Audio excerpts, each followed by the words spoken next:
September is your birth month. Hello, BookTube, and welcome to your Daily Penguin. This is our tour through my Penguin Classic wall, book by book, author by author, era by era, and also dud by dud. I am using this tour, in addition to talking about these books to you, as a way for me to assess what I'm keeping and not keeping on this wall. And we have encountered in the last few Daily Penguins some authors that a long string of authors in a row that I am just not that excited about. Their books, I may think they're worthy, I may even enjoy them, but I don't love them. And that streak, I'm grateful to say, ends today. Because today we have an absolute classic. That is Democracy in America by Alexis de Tocqueville. It was a young aristocrat who missed nothing. When he was watching, when he was looking around, he missed nothing. And he, in 1831, he did a tour of the United States under the rubric of studying the United States penal system, its prisons and whatnot.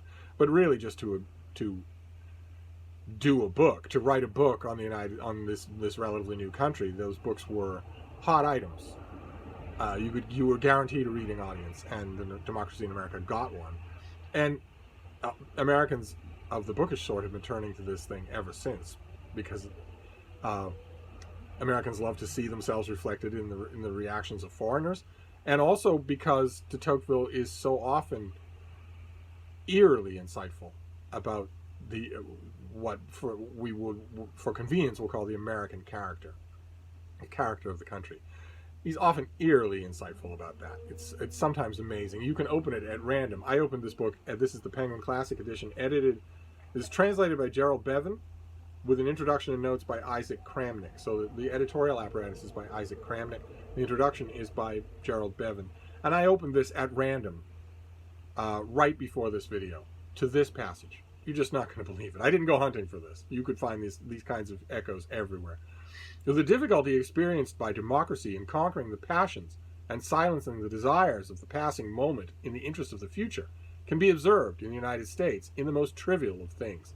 The people, surrounded by flatterers, find it difficult to master themselves. Every time they are asked to impose some privation or discomfort, even for an aim their reason approves, they almost always start by refusing. You're just going, ah. And he goes on, just even in English, in an English translation, listen to how snappy this is. The obedience of Americans to the laws has been justly praised.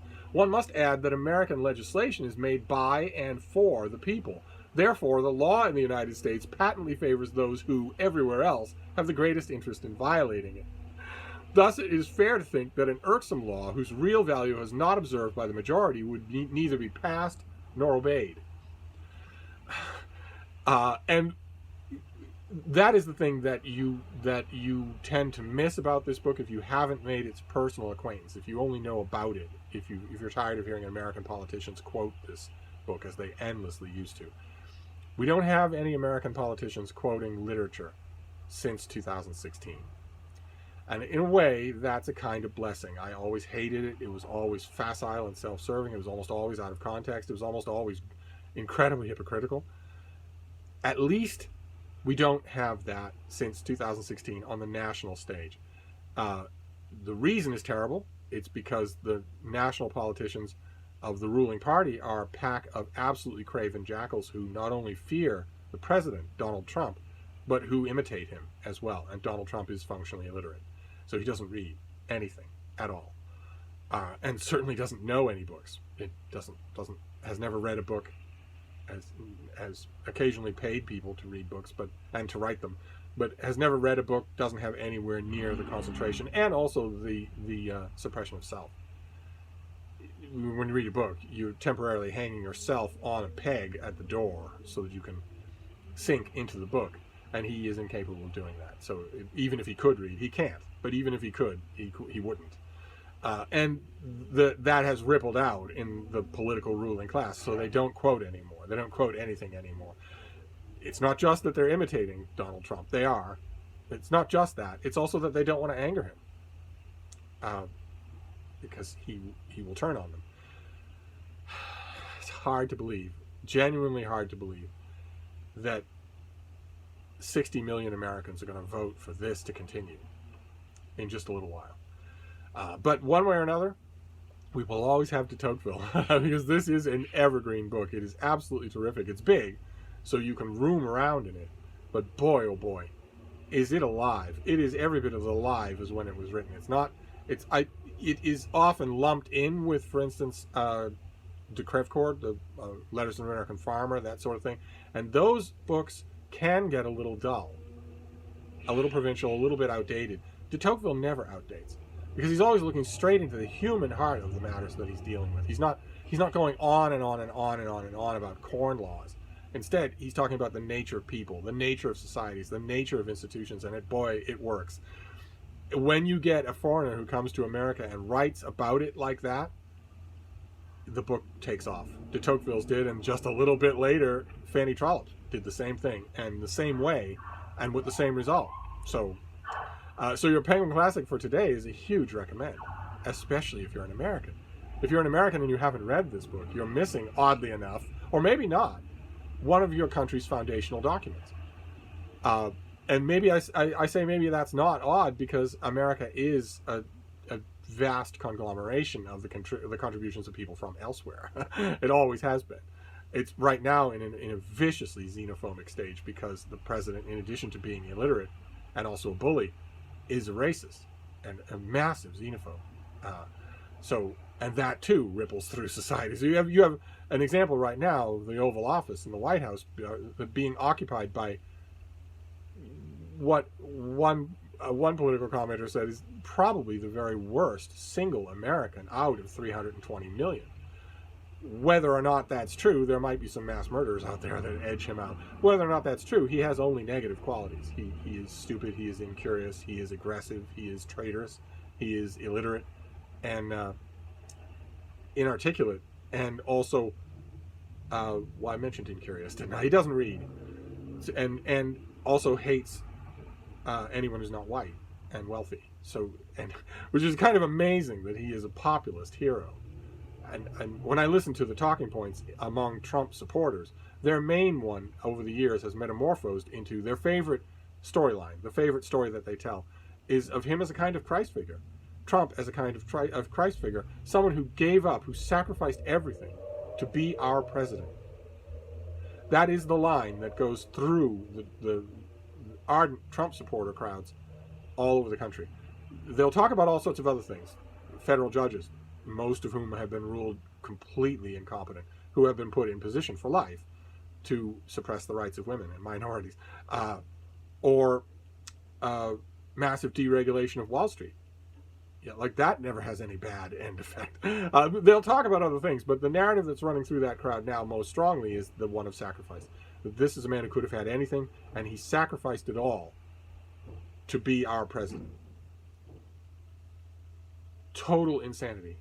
Total insanity. This is a man who thinks of nothing but lining his own pockets through the use of the high office of the president.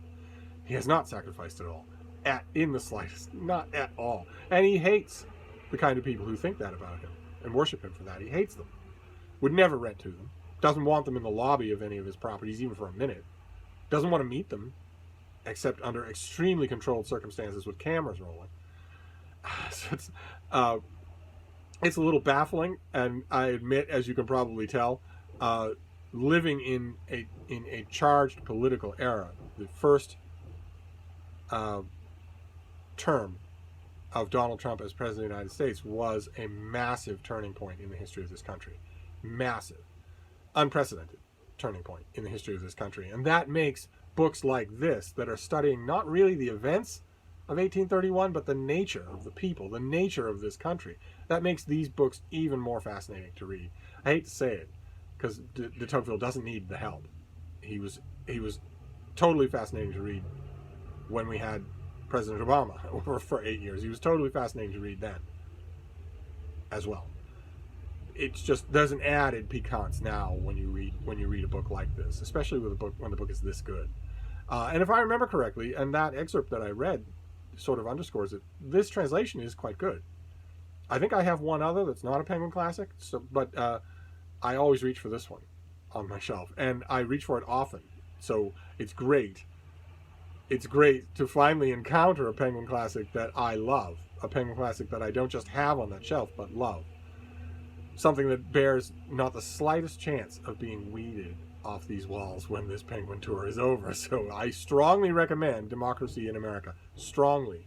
The title is a little bit bittersweet.